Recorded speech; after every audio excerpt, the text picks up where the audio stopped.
দর্শক আপনারা দেখতে পাচ্ছেন পরিবার নিয়ে সিন্ডিকেট তারা মানববন্ধন করতে আছে বাহুবল থানা আফসরের বিরুদ্ধে। এখানে নাকি 70টা গাড়ির কথা ছিল, এখন নাকি 30টা গাড়ি চলতে আছে, এই জন্য তারা মানববন্ধন করতে আছে। দেখেন আপনারা,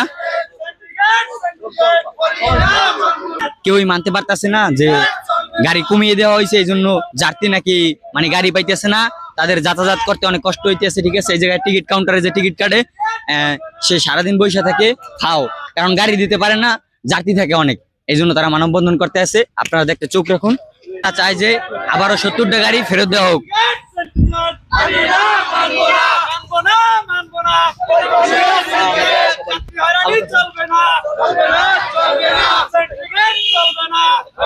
বাউফলে 70টা গাড়ি ছিল, এখন 30টা গাড়ি। এটার কারণ কি এটা কেউ মানতে পারতেছে না। এখানে একটা টিকিট কাউন্টার আছে, ঠিক আছে, ভাইয়ের সাথে আমি যোগাযোগ করলাম, ভাইয়ের সাথে কিছু কথা বললাম, ভাইয়ের কাছ থেকে আমি শুনলাম এবং আরো আশেপাশে যাচাই করছি। ঠিক আছে, এখানে নাকি যাত্রী হয়ে যায় বেশি এবং গাড়ি হয়ে যায় কম। সে গাড়ি মানে ধরাই দিতে পারতেছে না, দেখে যাত্রী যার যার ভাবে যাইতে আছে, মানে যাত্রীদের অনেক কষ্ট হইতেছে, এই কারণ কেউ মাইনে নিতে পারতেছে না। এটা আমরা জবাব চাই, আমরা 70টা গাড়ি ফেরত চাই, সবাই বলতে আছে। ঠিক আছে, যে 30টা গাড়ি কি কিসের জন্য থাকবে, এখানে 70টা গাড়ি আমরা ফেরত চাই, সবার এটাই দাবি, এই জন্য মানববন্ধন করতে আছে।